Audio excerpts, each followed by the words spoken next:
Welcome into the show that dives into all things people, power, and politics. This is The Pulse. I'm Roop Raj. So much to get to, so little time, so let's get rolling. We're diving into an executive order by President Biden before he leaves office and President-elect Trump's plans on day one. We're also sitting down with the latest candidate for governor, Republican State Senate Minority Leader Aric Nesbitt. We're going to have his message to voters and the changes he'd make to Michigan if he's elected. And TikTok on the clock, just days away from a potential ban and no sign of action from the Supreme Court. We're talking with a cyber risk expert as well as a man who's used the app to grow his business about where he goes from here.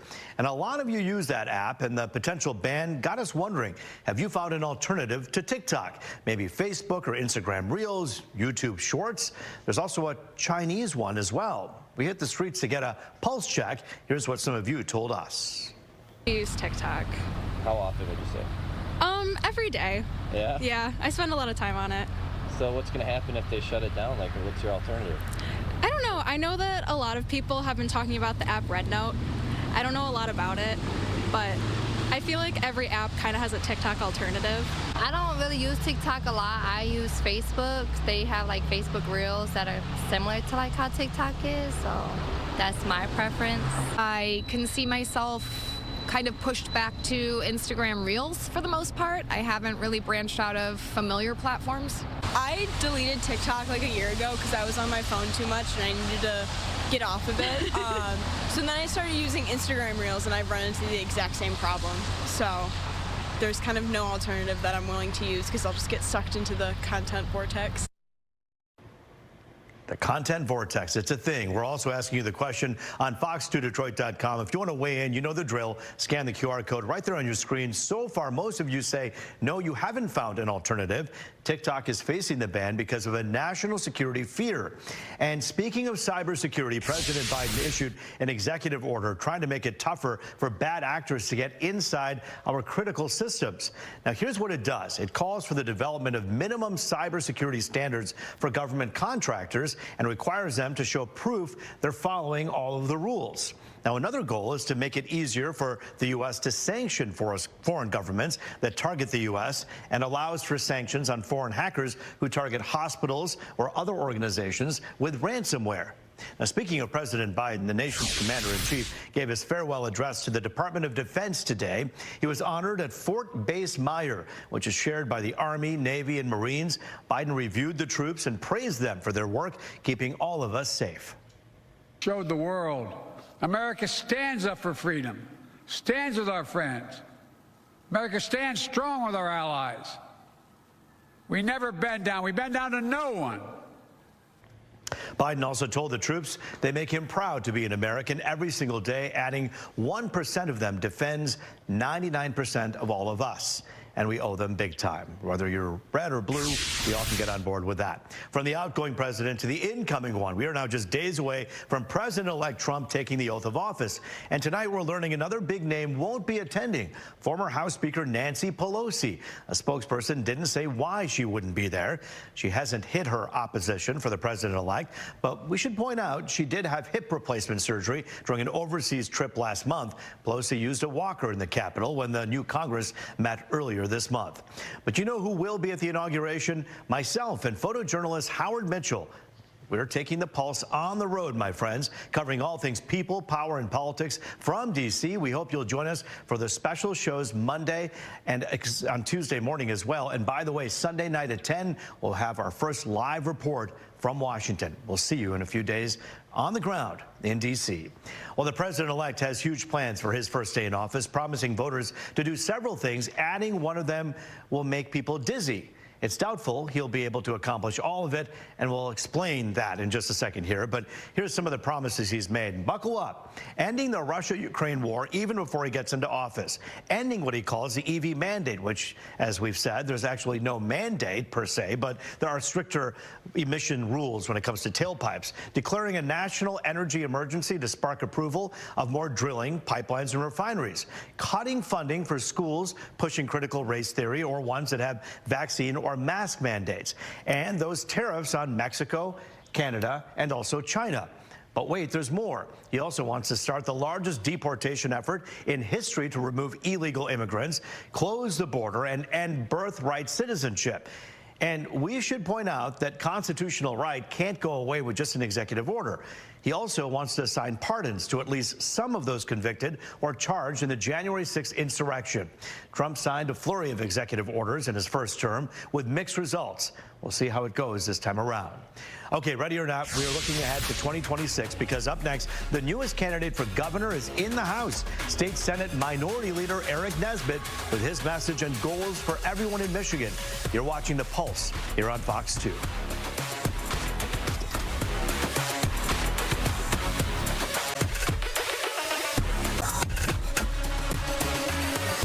Back now on The Pulse, looking at all things people, power, and politics. 2026 politics, to be exact, because we're adding more names to the list of those running for governor. And this man just announced he's running on the Republican side. We're talking about State Senate Minority Leader Aric Nesbitt. He represents parts of Southwest Michigan. So if you're not familiar with him, call your friends and relatives in Grand Rapids and that market in Kalamazoo. They know Mr. Nesbitt, and we want to get to know you a little bit as well. We thank you for joining us here on The Pulse. Well, thanks for having me. I really appreciate the opportunity, and I want to get to know the Metro Detroit area a lot better over the coming months and year and a half, and that's why I decided to start this early, is because Michiganders deserve so much better out of their state government than what they're currently getting.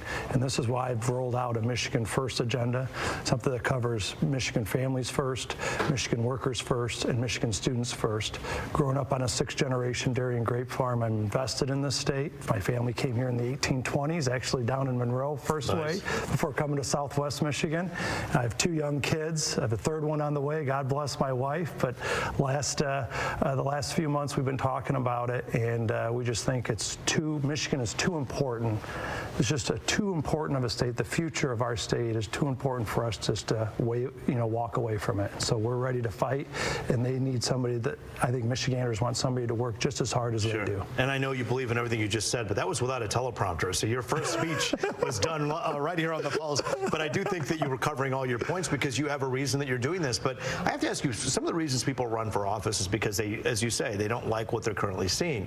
What is it exactly in the state of Michigan that you think isn't working that you believe can work better? I mean, the woke ideology in our schools, not being able to define what a woman is, the fact that we care less. The governor right now cares less about whether or not 3rd graders are able to read than being able to sell books in Massachusetts or in California. I just think that's wrong. Are these niche talking points, though? Because isn't the job of a governor to do a little bit of this, a little bit of that, and a lot of this? I mean, that's not the one thing this governor is working on. There are other things, including the roads and the infrastructure that she worked with Biden to get done in Michigan. Do you believe that she's done some good work in the state? Well, the end of the day, is that Michiganders and Michigan families deserve so much better out of Lansing than what they're getting now. And if the accountability in schools have gone down, we're at bottom 10 state in education. Our reading scores in Michigan are lower than Mississippi's. Mississippi has higher reading scores than Michigan. And they've always been at the bottom of the list. I lived in Louisiana for a number of years. Yeah. They were right above Mississippi. Let's talk for a moment, gearing away from education and talking about kind of schooling everybody on what it is that you think you can bring to the table. In the time that you have been serving the state of Michigan, what would you say are your 2 proudest accomplishments that you believe worked well and that you did so by working across the aisle? Yeah. Well, first off is growing up on a working farm, a 6th-generation dairy and grape farm, that I know the value of hard work, and I'm ready to go to work working hard every day. Over the last few years in the legislature, I think most recently, unfortunately, it was a little slim bipartisan because Karen Whitsett walked off with the House Republicans, but the woke agenda, the left-wing socialist agenda that the Democrats were trying to push through and lame duck in December was wrong for the state. It was anti-family, anti-business, and I appreciated that Representative Whitsett actually stood strong with the Republican caucus in the House, and a lot of bills were defeated. Are you proud of the work that Republicans tried to get done? in your current class? Oh, absolutely. I mean, you look back. You look back a few years ago. I mean, I worked on a bipartisan energy package that 2/3 of Republicans, 2/3 of Democrats stood up and got passed and supported. That was an all-of-the-above energy package that was flexible, that looked at costs. Compare that to what the Democrats did in the majority 15 months ago with the Green New Scam, and it's one that was passed in a partisan way. They never engaged Republicans. They never allowed Republicans at the table. And what is that? The result is hundreds of thousands of acres of farmland and forest land to be clear-cutted for solar arrays around the state. Issues like that that'll raise prices for constituents, lower reliability, and at the same time continue to push profits into the pockets of some of the biggest corporations in this nation. Let's talk about what you're up against. Already you know the other person who's running for office is Mayor Mike Duggan, a very popular mayor, not only in Detroit, but safe to say across the country, regarded as a pretty get-the-job-done type of guy. That's an uphill battle for you, wouldn't you say? Well, I'm running on my own vision and a vision for Michigan in the 21st century for us to get back to work. As I said, Michigan voters, I think, expect so much more out of Lansing than what they're getting, so much more out of their state government. And what that means is that I'm going to have a positive vision on Michigan Students First, which means more accountability, more choice for families. Michigan Families First, it means ending this woke ideology that's in our schools. But Mayor Mike Duggan is not known as a woke ideology guy. He's a guy who worked with business and people to get the job done, to get cops back on the streets, lights back on, turn the city and its reputation around. That's going to be a tough battle for you. How do you differentiate yourself from a get-it-done guy like Mike Duggan to yourself? I mean, I have a history of solving problems and confronting those problems, and this is why I think as people look at my own history, where I grew up on a family farm, my working class background, the fact that I'm invested today with kids in the system, dropping off, my 2-year-old at daycare. I understand the cost of daycare and the challenges and the obstacles that the government and the state government has put up when new daycare centers were trying to open. I've had to call the fire marshals and say, why aren't you giving them certification to open?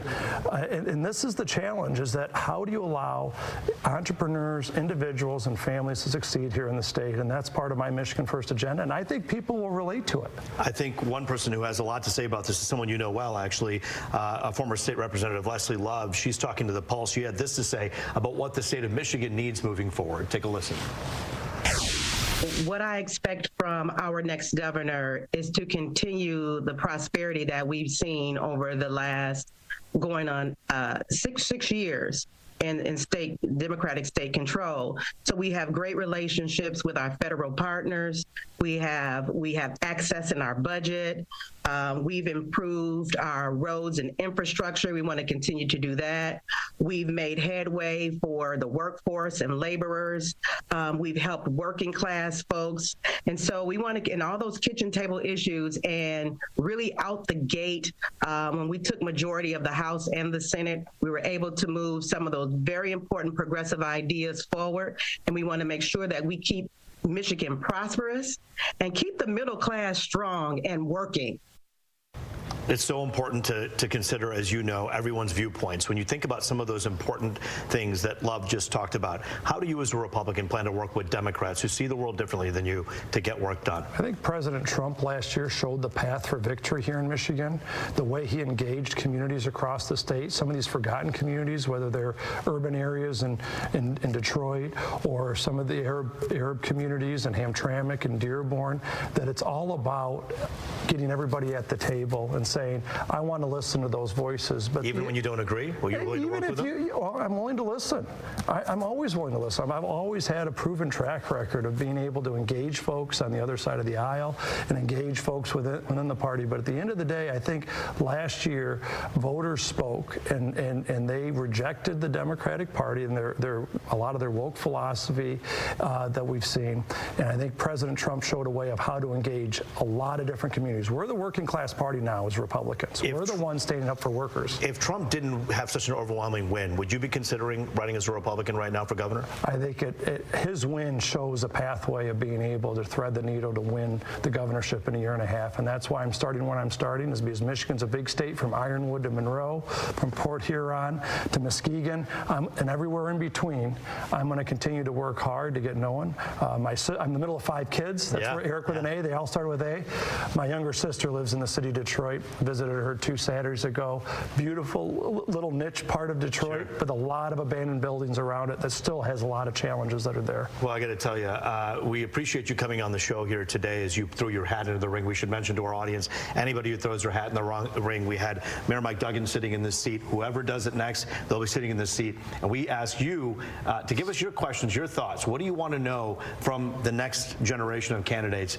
We're here to take your questions as well. Thanks for joining us here on The Pulse today. Good to see you. Thanks so much. All right. Appreciate it. We'll see you around. TikTok for TikTok. We're just days away from the app likely being banned in the U.S. A business owner who uses it and a cyber risk expert dive into the potential fallout next. You're watching The Pulse on Fox 2. And welcome back to Detroit's only nightly political talk show. This is The Pulse, and joining us now to talk about the looming TikTok ban, cyber risk expert David Dirijotis and Chunk Nibbles founder Brad Coughlin, who uses the app to promote his business. He actually says that perhaps even half of his business was created because of TikTok, that app that obviously so many small businesses use across this area. And so David and Brad, good to see both of you. Thanks for joining us here. Thank you. Appreciate you having us. Let's talk a little bit about the Supreme Court. Let's talk about what they're up to next. We keep hearing the date, the 19th, where they'll make a decision. Has anything changed with that? Yeah, well, some things have changed. Clearly the 19th is the date that the ban will take effect. We just saw today that the Supreme Court put on their calendar that they may render decisions, an opinion, tomorrow. There's no guarantee that an opinion may come, but they made it open, stating at 10 a.m., we can look to the website to see what type of decision possibly they have made. And there are a few different things that can happen. Number one, they can affirm the ban. It will still go into effect on the 19th. Number two, they can shut it down, overturn it. Number three, they can do an injunction, which means they'll punt it further down the line, because we're talking about very important things that need to be discussed here, First Amendment rights of citizens. So it will push the timeline. Or the fourth, they may have some type of modification to the law where they address national security while still taking First Amendment rights into consideration. President-elect Trump kind of went back and forth at first. He wanted to support the ban on TikTok, but then recently he said, wait a minute, they helped me with my campaign quite a bit. I want to try to help. What kind of influence do you think he has on all of this? That very well could, have some type of bearing on the decision, possibly, that the Supreme Court is making. We've not only seen President-elect Donald Trump talking about that, but we've seen other senators and other members of Congress as well kind of backpedal now a bit and say, wait a sec, we think that this could be going too far. We don't want to rush it. We need to make sure that this decision is thoroughly thought through before we make a decision. Millions of businesses use TikTok, and small businesses like Brad's, and not to assume any of Brad's politics, but it's fascinating today scouring social media, seeing how many people who admittedly are liberal or left who support President-elect Trump's decision to try to help TikTok because they believe it's good for business. Brad, how would you kind of quantify how much TikTok has helped your business? I mean, I think on a grand scale, we've been able to access an audience that has been so untapped in the market. All these other social media platforms have such a large pay-to-play model where you can get access if you have a General Mills, Kellogg, Hershey budget in order to pay their platform to access their customers and their data users. For us, we've been able to post videos that are engaging, that people relate to, talk about our products, talk about our brand, talk about the story of my grandma and how she used to make this for me growing up. We've been able to connect with users across the country, and it's just been unmatched by any other platform. You came all this way. You deserve to have at least a 20-second plug. Talk about what your product is, though, right? Yeah. The grandma's recipe, absolutely. Right? So Chunk Nibbles is a third-generation family recipe originally created by my grandma Cuddy. It's a combination of pretzels, peanuts, walnuts, corn checks, all bound together with a light coating to form a delicate but addicting combination of salty and sweet. Look at this. He even addressed the camera the whole time while he was doing it. Very well done. All right, you've done your thing on TikTok. What about these other businesses? What happens happens if the ban goes into effect? What's your prediction about these small businesses? What happens to yours? Yeah, you know, we obviously have been trying to diversify our business as much, like, you know, through traditional wholesale, working with distributors and everything else, getting our product on grocery store shelves and, you know, all across the country. But I have other friends that, you know, sell sneakers and stuff online that are telling me they're going to have to pretty much either shut down their operation or at least, you know, let go of about 80% of their headcount. So, I mean, you have businesses, whether it's an actual full-fledged business that's someone that's gone all in on something like me, or you have, you know, the husband or the wife who are staying at home, watching kids, and are able to promote products on the platform and make side income without giving up the ability to stay at home with their kids. So, I mean, this has a wide-ranging effect, kind of like David said. Let's talk about the reason why there's even a talk of a ban. Obviously, we keep hearing about risks. David, break down that risk for us. What is the U.S. government afraid of? Yeah, we're talking about national security is the issue. At least that's the tagline that we're talking about. Having an entity that the parent company is sitting in China, the Chinese government does have incredible access to information. If they believe that there is, for them, if they believe that there is some type of security threat on their end, they certainly take all means necessary to collect the data, collect information from all of the businesses that they need. So it gives them incredible access. If our data is somehow going back to China, now we know that TikTok US said they were going to sever that and keep things specifically here in the US to protect it. That hasn't always been the case, but the issue is them getting their hands on our data and then using it to manipulate. But we know for a fact that, for instance, Facebook, Meta, had its issues during the last election, and there were breaches and compromises there. So then why concentrate so much just because it is a Chinese company? Is that the big reason, right? That's the reason, and we don't want a foreign government having access to the information. That's the argument. But just as you mentioned, Facebook had a record-breaking privacy fine. $5 billion is what they paid out for violating user privacy. They admitted no wrongdoing, but it's not unique to TikTok. All social media platforms and applications have incredible access to all of our data. Is the risk worth it, Brad? I mean, in our state, absolutely. We have nothing really that anything that we're trying to put out there is already out there. And just like David said, I think if I'm using my iPhone or Android and, you know, you're sending messages or you're scrolling the internet, the data's already out there anyway. So what exactly is worth hurting $150 billion that are being pumped back into the U.S. economy, especially into small businesses across the United States? But shouldn't we get innovative and figure out another way if we know that there could be a problem here? And wouldn't that be something that you as a business person could migrate to YouTube or to Reels or something else? I think on a hopeful basis, absolutely. Is that always the reality? It's hard to say. Let's talk about the alternatives. There's one that's very eye-catching because it actually comes from China. And I think the exact name of the app translates to the Little Red Book. And this is a new thing that people are actually signing up in thousands, hundreds of thousands. They are. It actually went to the top of the Apple App Store just the other day. We're talking about Red Note. You're exactly right. Another application that's owned by a Chinese business. We're not diverting any type of threats by doing that. By migrating from TikTok US, which has servers here in the United States where they bifurcate that information and access back to China, that's not being done with the other app. So I think we really need to weigh out the concerns. What are the real issues? A surgical approach has to take place. We can't just ban it and say, do away with free speech. Free speech is so important, and so many Americans are earning an income, just as Brad talked about, from TikTok. We need to take an approach that will address national security while still giving everybody the free speech they deserve. Brad, what's your prediction about what's going to happen with this one? I'm hoping that the Supreme Court rules in our favor, or at least puts the injunction in place for the platform to either find a suitable U.S. buyer or continues operations as is. Are you talking to your employees about what's going to happen on the 19th? No, I think we're going to, you know, hold down the fort and, you know, hope for the best, and, you know, we'll just keep moving along as usual. David, I'll be calling on you again in a few days here, and perhaps even tomorrow if they make a decision. So stand by, and thank you for joining us here. David Derajotis, Brad Coughlin. Good to see both of you today. And that is the Pulse for tonight. Extra is next. I'm Roop Raj. Have a good night, everybody. Thank you both.